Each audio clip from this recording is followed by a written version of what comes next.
Nos encontramos en la antigua estación de ferrocarril Santa de Mediterráneo y bueno, también estamos aquí con Antonio Melón, miembro de la organización para la Asociación de Recuperación del Patrimonio Ferroviario, que bueno, su interés siempre ha sido, aparte de recuperar el patrimonio ferroviario, intentar hacer un tren turístico alrededor de Salas, ¿no? Exactamente, buenos días, gracias. Sí, efectivamente nuestro interés es poner un tren turístico que funcione por este tramo de línea que todavía queda sin levantar la vía, afortunadamente, gracias a nosotros, todo hay que decirlo, porque de la línea del Santander Mediterráneo, que son 366 kilómetros, tan solo quedan con vía estos 9,5 kilómetros que hay entre Salas de los Infantes y algo más allá de Castillo de la Reina. El trayecto ya le diste hace 3 o 4 años, creo Exactamente, recordar. sí. Este año, bueno, era interés también de ponerlo, pero ha habido algún problema, ¿no? Tenemos problemas técnicos, que pues es lógico, pues estamos hablando de locomotoras que son antiguas, no viejas, sino que son antiguas. Esta concretamente, la primera es del año 69 y la otra de allá, la de atrás, es del año 76. Son unas locomotoras de 400 caballos que se utilizaban para hacer maniobras en las estaciones importantes de la red ferroviaria nacional. Y nosotros en su momento adquirimos 2 de ellas, que son estas 2 que están aquí, junto con algunos otros coches de viajeros, con la intención de hacer un tren que el objetivo es ir a 10 por hora, o sea que tampoco estamos hablando de ir a una velocidad ni de 80, ni de 100, ni por supuesto ni 200 kilómetros. Estas máquinas están limitadas a 45 kilómetros por hora y nosotros, salvo alguna prueba, raramente pasamos de los 20 kilómetros por hora. Muy diferente de esta máquina de aquellas antiguas de vapor que circulaban por la vía, ¿no? Esto, si funciona normal, que ahora tenemos un problema eléctrico en esta locomotora y no sabemos dónde está, intentamos localizarlo puenteando cables. Es una locomotora que funciona perfectamente, tiene una potencia muy buena de agarre, porque son locomotoras, insisto, de baja velocidad, pero que por contra pueden mover un tren de 1000 toneladas para hacer una maniobra de aquí para allá, situarlo en una vía o en otra, y a nosotros nos va muy bien porque es un motor muy conocido, son motores que los mecánicos le llaman motores marinos, que están preparados para funcionar muchas horas sin pararse y no dar en teoría ningún problema. Insisto, el problema es eléctrico, que no tiene nada que ver, y es algún cable que está quemado por algún sitio y hay que cambiarlo y ya está. De hecho, hace 2 años estuvo moviéndose la máquina por aquí. Estamos en la estación de Salas. Salas fue una de las estaciones más importantes del trayecto que quería unir Santa Mediterráneo, el Cantábrico, con Valencia. Exacto. Nunca se llegó a concluir del todo. No. Esta tarde precisamente hay una conferencia en Lara de los Infantes, la vamos a preparar ahí, en la cual el título de la conferencia es El tren que no pudo ver el mar, más o menos. Está lo que decíamos antes, 366 kilómetros por el sur, o hacia el sureste, la línea llega hasta Calatayud, y de Calatayud enlazaba con el ferrocarril central de Aragón, el cual continúa vía por Teruel, pero ese trozo también de Teruel y Calatayud fue levantado, y de ahí seguiríamos hasta Sagunto, que estaríamos ya en el puerto de Sagunto, o bien el de Castellón o bien el de Valencia, con lo cual muy bien comunicado por ahí. Y por el otro lado, pues como ya es sabido, a falta de 58 kilómetros que le faltaban para llegar al mar Cantábrico, pues la vía quedó cortada en Santelices de Valdeporres, a 1,5 kilómetros del famoso túnel de la Engaña, que era en su momento el túnel más largo que se hizo para un ferrocarril, 7 kilómetros nada menos, por el cual nunca pasó ni un solo tren ni se pusieron vías. Pero está acabado. Iba de punta a punta y estaba hecho totalmente. Acabado, sí. Ahora hay algún desprendimiento, como pasa en el de Somosierra del directo, pero nunca llegó a pasar un tren más que los trenes mineros que habían para recoger la tierra y demás, pero con trenes mineros pequeñitos, o sea que no estamos hablando de este tipo de tren grande. Este proyecto se inició en los años 20 del siglo XX. Exacto. Y cuando, bueno, claro, no hay que comparar ahora mismo cómo es la población rural a cómo era en aquellos años. También tengo entendido de que durante la guerra civil se usó bastante para el transporte de tropas, movimiento, bueno, pues... A ver, yo voy un poco para atrás, si me permites. Una vez se concibió que se había que hacer esta línea de ferrocarril, se encargó a una empresa británica, Anglo-Spanish Company, que fue la encargada de construir esta línea de ferrocarril con unos métodos ferroviarios, con una infraestructura y y superestructura ferroviaria muy moderna para la época.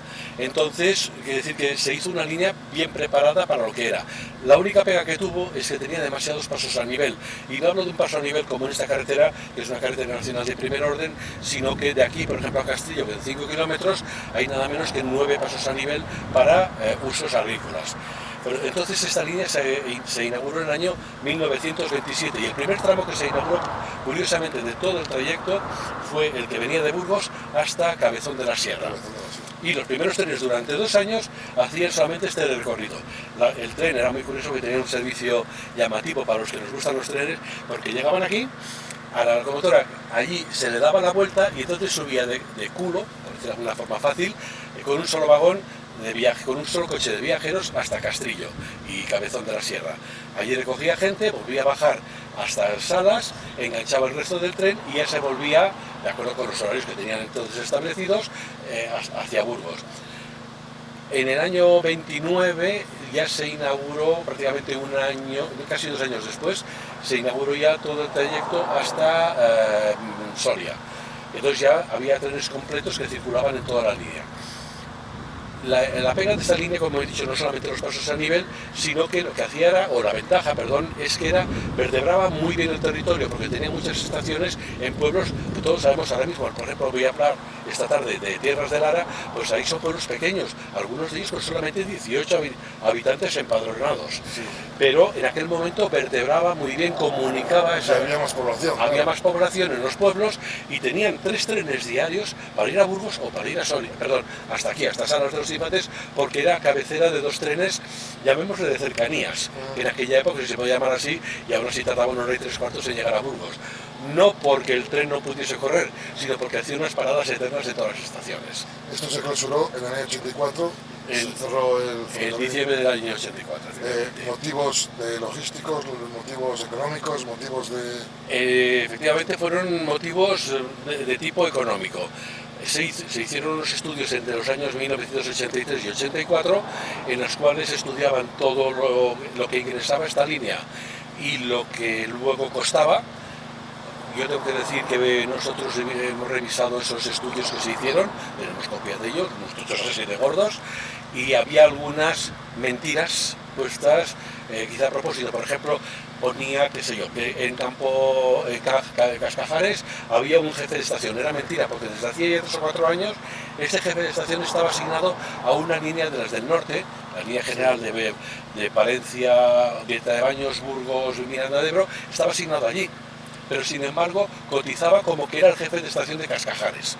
Y cosas como estas así, montones.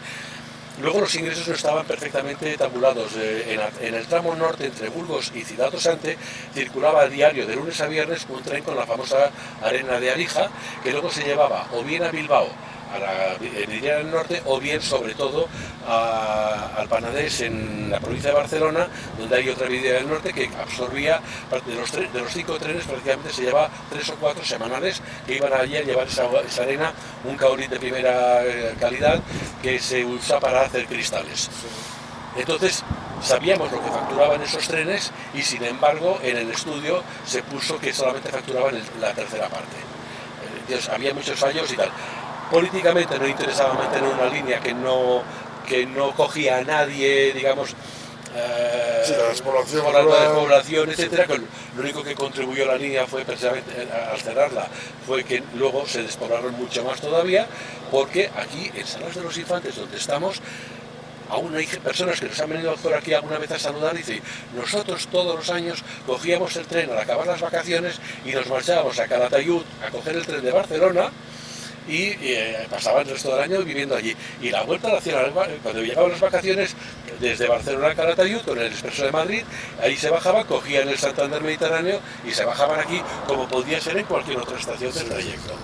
No es la única trayecto ferroviario que se desmanteló en aquellos años, ¿no? No, lamentablemente en el día 1 de enero de 1985 dejaron de funcionar unos 1.200 kilómetros de línea en toda España, que se dice así de rápido. Lo peor de todo, que casi 800 solamente en Castilla y León. Aquí había 3 grandes líneas conocidas, aparte del Santander Mediterráneo, que es el Valladolid-Ariza, pasando por Aranda de Duero, y la Ruta de la Plata desde Astorga, Zamora, Salamanca, hasta Plasencia, en la provincia de Cáceres, y también eso se quedó sin servicio, y también está desmantelada la vía. ¿No se puede haber metido aquí también como está Feve, en vía estrecha, en el norte?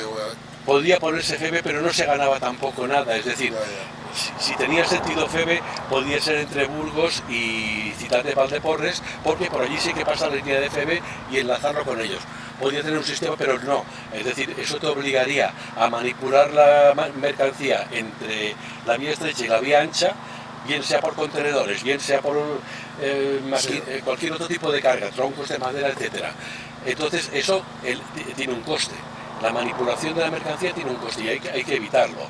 Entonces, si lo pones en vía estrecha y tienes que andar manipulando a llegar a un destino para pasarlo a la otra compañía, no tenía mucho sentido, y al contrario, lo que tenía sentido era mantener esto y potenciar. Lo que ocurre que, un poco a colación de la pregunta anterior, esta línea, de alguna manera lo que venía era hacer la competencia a la otra transversal del norte del Ebro, que es la que va desde Bilbao, Miranda de Ebro, Logroño, Zaragoza, que de alguna manera competía 100 kilómetros más al sur a lo largo de toda ella. Por tanto, competía, no, lo único que han hecho es conseguir que fuera el tráfico para allá, pero es curioso, porque algunos de los tráficos que podía tener esta línea dejaron de llevarse incluso por otras líneas. Al final la arena se lleva por camión, lamentablemente. Sí. Volviendo al proyecto turístico, sí. Habéis tenido apoyo institucional, tenéis esperanzas de que volvéis a hacer. Aquí tenemos un enemigo, entre comillas, que se llama DIF, el administrador de la infraestructura ferroviaria, que no nos lo pone nada fácil. Nosotros tenemos alquilada la estación de, ya ser preciso, la playa de vías de la estación de Salas de los Infantes, la tenemos y pagamos un alquiler por ellos. No usándose, es decir, ellos no cobraban nada hasta que llegamos nosotros. Tenemos aquí un recinto, lo tenemos cerrado para guardar el material, y el resto de la estación poco la tenemos preservada, pero claro, esto lleva unos costes que tampoco queremos hacer porque no tenemos liquidez para ello. Todo lo que hay aquí lo habéis comprado vosotros. Exacto, bueno, hay material nuestro y hay material cedido. Nosotros ahí tenemos un coche cama que nos lo cedió la Fundación de los Ferrocarriles Españoles, que pertenece tanto a Renfe como a DIF. Entonces ellos nos lo cedieron, lo tenemos ahí. Y aquella segunda locomotora también es de ellos, de la Fundación. Esta es nuestra. Aquel furgón de allí es nuestro. Este coche de viajeros de aquí es nuestro. Es decir, tenemos, y lo compramos, la verdad, con unos precios en su momento muy cómodos, digamos, de hacer, y hubo que traerlos hasta aquí.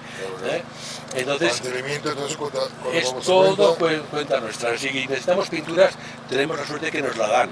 La pintura, pues, sobre todo pinturas caducadas, que a nosotros nos funcionan igual de bien, pero el problema que tenemos es un poco el vandalismo, porque yo os puedo enseñar una foto de una de estas locomotoras, ahí junto al antiguo almacén, recién pintada un viernes, venir el miércoles y grafitada de arriba abajo. Parece que nos estaban vigilando. Bueno, ya vemos cómo está vandalizado, incluso... Esta locomotora, desde que está aquí, lleva 3 años, perdón, lleva 10 años y se ha pintado 3 veces completa. Y pintar una locomotora de estas es un par de días de trabajo para nosotros. Sí, claro. Esto todo hay que decirlo. No la locomotora, sino que vemos detrás lo que es el coche pasajeros. El coche de viajeros, y también está por dentro, luego lo podréis ver, está perfecto, pero por fuera está grafitado, desconchado, etcétera. ¿Por qué? Porque aquí lo que nos haría falta sería tener una nave como otras asociaciones como la nuestra tienen en otras partes, pero quizá nosotros no sabemos negociar con los políticos.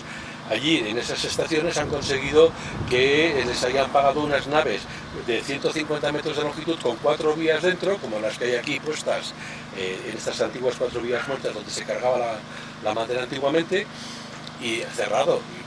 Un edificio blindado de hormigón, pues allí tienes el material, lo puedes pintar, ni se ensucia, ni se moja, ni nada. Antes me comentabas lo del tren famoso el túnel de Somosierra.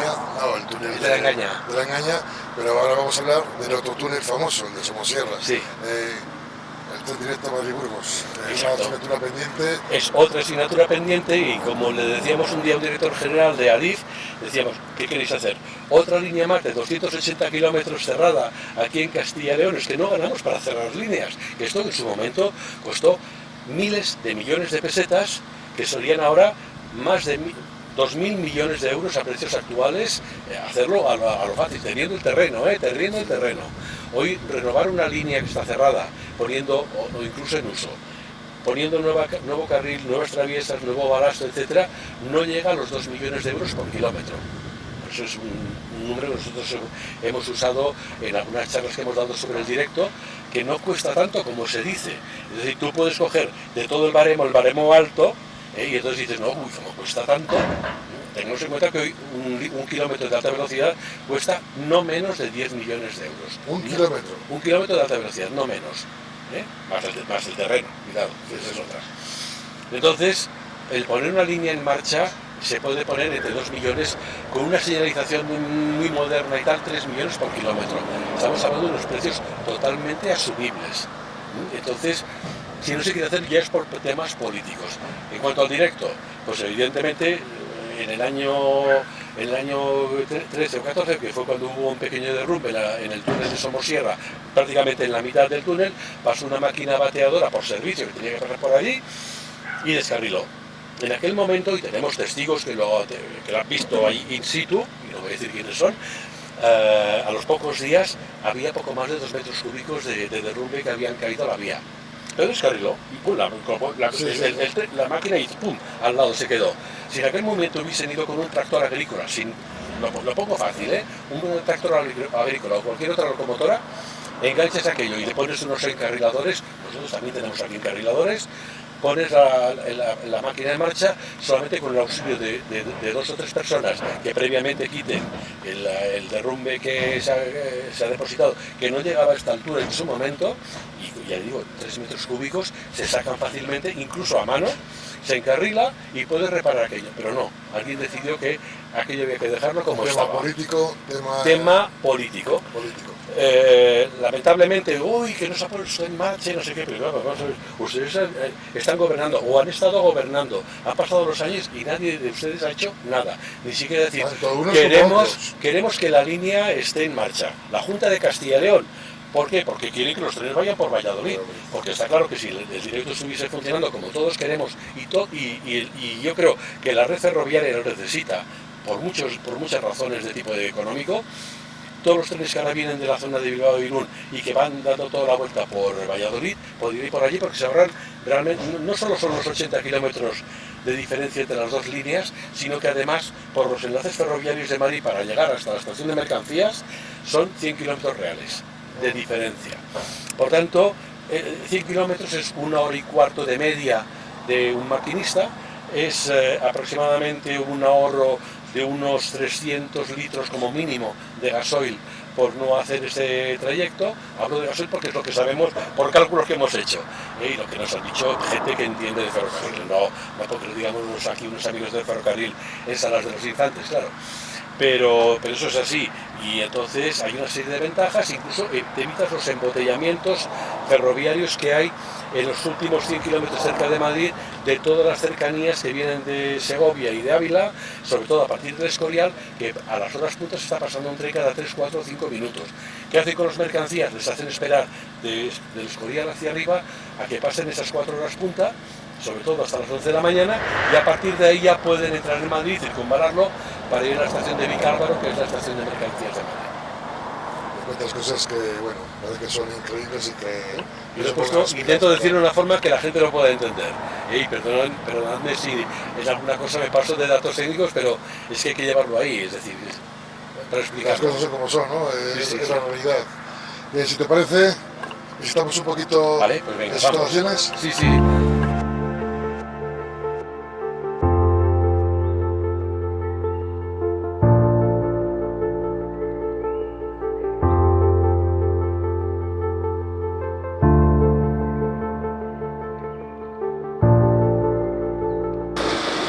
Estamos en el interior de la locomotora. Esta en concreto se fabricó en el año 1976 en los talleres de la Maquinista Terrestre y Marítima, cuyo logotipo está aquí arriba, y son las locomotoras de maniobra, aunque aquí se vean muchos botones Estos interruptores lo único que hacen es encender y apagar los focos de la locomotora, tanto los delanteros como los traseros. No tiene nada más. Y son tan sencillas de funcionar estas máquinas que van, como en un coche, se pone aquí la llave, se pone en el punto número 2 como en los arranques de los coches y ya está funcionando. Previamente hay que subir la presión del aceite y demás, pero eso se hace en 5 minutos. Y con una sola palanca se maniobra totalmente el tren, que además habréis visto que se mueven las dos palancas a la vez, porque según las maniobras al maquinista le interesaba estar por un lado o bien por el otro. Y con esta palanca de un punto para aquí se ponen los puntos de tracción para que vaya hacia adelante y hacia el otro lado se frena. Estoy soltando el vacío para que la locomotora frene la composición del tren. Y no tiene más misterio.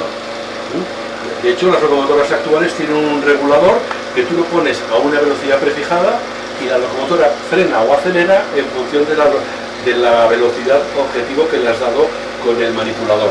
Y es algo tan sencillo como este. Son máquinas muy robustas. Muy sencillas, muy robustas, pero al mismo tiempo muy sencillas.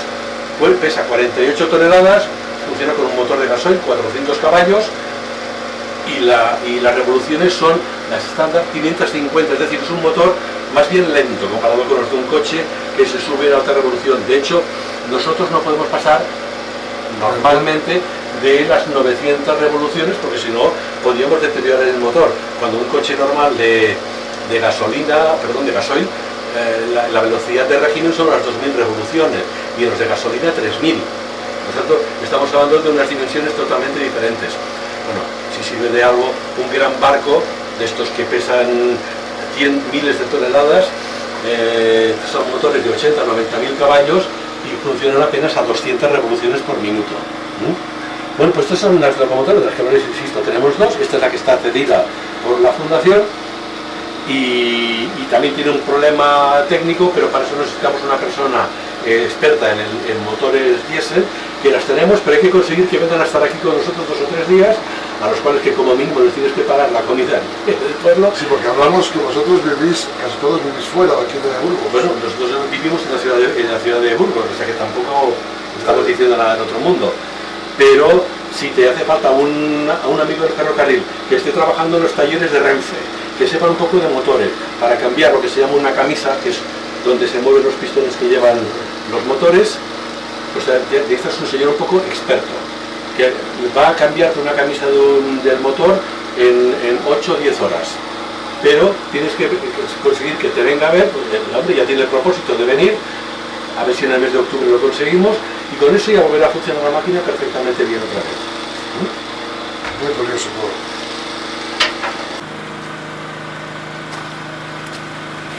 Bueno, lamentable la vandalización que tiene estos trenes aquí en la estación de Soria.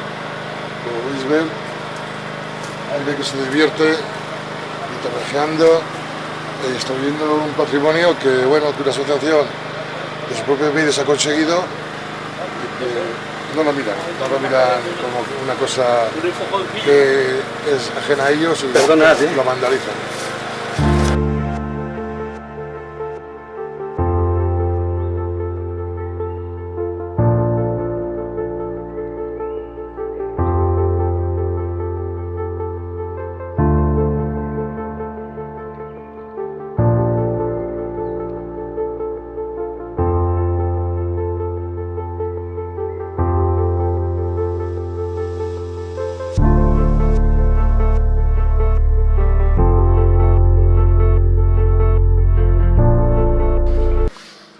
Bueno, Antonio, estamos ahora mismo en un tren de pasajeros, que me imagino que no era como aquellos que al principio de Santander Mediterráneo, que bueno, el pasajero iría mucho más incómodo que ahora, ¿no? Bueno, originalmente esta compañía de Ferrocarril Santander Mediterráneo compró unos coches nuevos, era lógico en aquel momento, que eran el chasis de metálico y luego todo lo que era la caja y techo, todo de madera. Y los asientos eran de madera en tercera clase, porque en aquella época existía la tercera clase. Y si ahora tenemos los asientos más o menos ergonómicos y con cierta comodidad, en aquella época era posaderas contra madera. Y así tenías que chuparte el viaje de que duraba media hora, 1 hora, 5 o lo que fuera.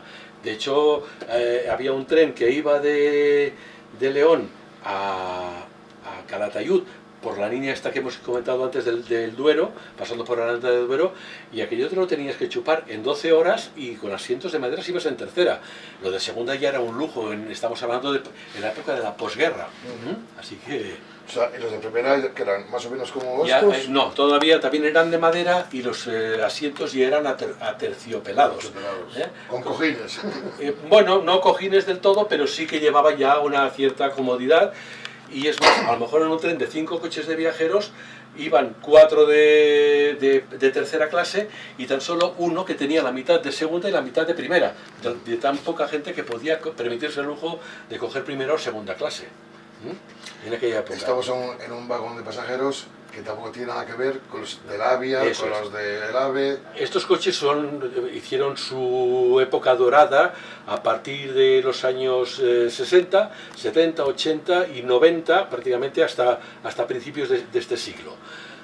Eran los coches los que nosotros conocemos como los 8000, porque todos se llaman 8000 y algo, ¿no? La numeración de... Este era el 8735, en concreto este. Y eran coches de concepción alemana, de estos se llegaron a fabricar unos 820, 830. Los primeros vinieron hechos totalmente de Alemania, de Berlín, que fueron 40 coches. Por ejemplo, el que tenemos, el coche Kama S, es uno de los 40 que se hicieron en Alemania, auténticos, y de los cuales solo quedan 2 alemanes. Uno de ellos es el nuestro. El otro está funcionando con la Asociación de Madrid. Bueno, pues estos coches ya eran más o menos más cómodos, todavía llevaban sistema de ventilación con las ventanas que se bajaba como una guillotina hasta la mitad. Luego podéis ver en el otro coche para cómo son, y dependías un poco de que si hacía frío, ventana arriba, y si hacía calor, bajabas la ventana y ya está. Pero ya eran más cómodos. Circulaban a nivel nacional. Circulaban a nivel de todo el país. Y por esta línea era muy difícil verlos circular, salvo trenes especiales. Concretamente hubo el caso que nos comentó un jefe de estación, que era en un año santo, hubo 2 trenes especiales de literas, por tanto ya concepción como este coche, la misma longitud y todo, pero con departamentos con literas. Y este vino de Soria hasta Burgos, pasando por aquí por Salas de los Infantes, y ahí en Burgos ya una locomotora eléctrica se hizo cargo del tren hasta Galicia. Y luego el mismo tren en la vuelta, y al llegar a Soria estuvo el tren 2 o 3 días, se limpió y tal, y hubo otro tren de peregrinos también que fue a Galicia para lo mismo. ¿Cómo contempla el Ayuntamiento de Salas de los Infantes esta situación? No podemos decir más que cosas buenas, porque siempre hemos tenido el apoyo de ellos, independientemente del partido político que haya dirigido el Ayuntamiento, y ahora con los que están actualmente pues estamos pues eso, a partir un piñón. De hecho, ellos están mirando técnicamente con sus técnicos del ayuntamiento la posibilidad de hacerse cargo del edificio de la estación y del almacén para reconstituir el día de mañana. Problema que puede haber, que cueste demasiado dinero y entonces decidan que eso, cómo se justifica ante la población que voy a gastarme tanto dinero en rehabilitar aquella estación, aunque luego le des un uso sociocultural, eso sí, o de viviendas o lo que sea. Quizá la parte sociocultural es la que más adeptos podría tener. Y de hecho el piso de arriba estuvo alquilado hasta noviembre, diciembre del año pasado. ¿Ah, sí? Sí, ¿Como vivienda particular? Unos señores lo tenían, no como vivienda habitual, pero sí para vivienda vacacional, como lo que tienen el edificio de la casilla del paso a nivel, que hay también una familia que son de Valladolid y vienen aquí a pasar los 4 meses de verano a esta casilla. O sea que la siguen ocupando. Entonces, el ayuntamiento está, junto mano a mano con nosotros, estamos viendo ya la posibilidad de pedir ahora, en este último trimestre, que ya nos cedan, como Dios manda, este tramo de vía, e inicialmente un tramo de 1 kilómetro que va hacia la Revilla, perdón, sí, lo he dicho bien, hacia la Revilla y Aedo, ¿no? Aedo y la Revilla, sí. Eso. Porque ahí todavía queda como 1 kilómetro de vía que querríamos limpiar previamente, nos harían falta ahí desbrozadores y todo. Rodó la película de El Milagro de Petit. Aquí venía el proyecto del uso del ferrocarril como uso turístico. Uno de los nombres que le habíamos puesto y que todavía sigue teniendo mucho fervor es un tren de cine. ¿Por qué? Porque en esta línea se hicieron bastantes películas, incluso antiguas, o por lo menos se utilizó para hacer aquello. Había una película que era de la Edad Media, que estuvieron filmando aquí en la Sierra de las Ramblas, no me acuerdo del título, ya me saldrá, y todo el atrecho de la película vinieron 2 o 3 trenes que estuvieron aparcados, estacionados en estas vías, donde lo trajeron. Pero luego se utilizó este tren para las petroleras, el doctor Zivago, que fue para abajo, aunque llegaba el tren hasta aquí, luego le daban la vuelta y volvía a bajar para hacer las escenas ferroviarias de la estepa castellana, que tenía que ser estepa. Que por cierto, ese año no nevó nunca, no nevó, y tuvieron que hacer nieve artificial. Por eso vinieron con algún tren para aquí a ver si tenían suerte en la zona de Navaleno y demás para encontrar algo de nieve, pero cuando les dijeron hay nieve en Navaleno, vinieron con un tren preparado y tal, y apenas se derritió a las 24 horas. Entonces, bueno, pero sí, eso es una de las anécdotas, que hubo que hacer nieve artificial, que es la que se utiliza mucho para hacer películas. Que si vinieron a esta zona era por la nieve. Exacto. Y aquí también se filmaron una escena de El bueno, el feo y el malo, que se utilizó el famoso cementerio de Sad Hill, también ahí detrás de la Sierra de las Mamblas. Y bueno, pues se utilizó para varias cosas.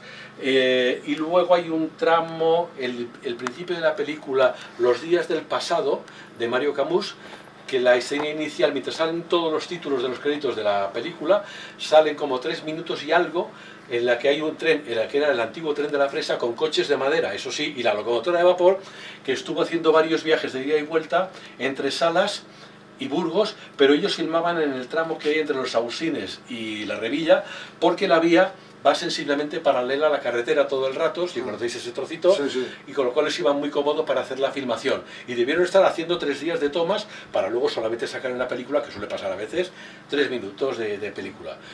Y también fue utilizado este tren nuestro, estos que tenemos aquí, una productora de Madrid que hizo una película que salió en la cadena de Mediaset, que se llamaba Hermanos y Detectives, y había una escena de un atropello, que casi atropellamos a una persona. Claro, eso se filma todo al revés, es decir, te pegas a la persona con el morro de la máquina, pero luego tú te alejas, pero ellos luego le dan la vuelta, ¿no? Y entonces ahí pues nos pidieron hacer las escenas, que luego en la película, en la serie, en el capítulo de la serie, que dura como 35 o 40 minutos, el tren sale, sin exagerar, cerca de 5 minutos, porque estaba estacionado. Ahora ponerlo allí para que parezca que está aquí estacionado. Ahora uno que se vea que el tren pasa deprisa. Nos hicieron ir en un viaje a 25 por hora, y en el tren parece que, en la película parece que vayamos a 100 por hora, pero bueno, todos son trucos cinematográficos. De todas formas, de verdad, esto lo tenéis conservado muy bien. Este coche, que digo, era un coche de segunda clase de departamentos. Luego en el año 92 fue llevado a los talleres de Málaga, le quitaron todos los departamentos y se pusieron estos asientos ya unificados que tenía la Renfe. Hay 88 plazas. Bueno, nosotros hemos quitado alguna porque nos interesaba poner algunas mesas, y bueno, pues lo tenemos aquí bien conservado. De hecho, se retiró con 8 años después de que se rehiciera se reformara el vehículo. Lo adquirimos nosotros y encontramos, cuando ya nos lo trajimos para nuestras instalaciones, encontramos billetes de 2 meses antes. O sea, hizo la campaña de Navidad y en el mes de marzo ya era nuestro. Qué curioso. Sí.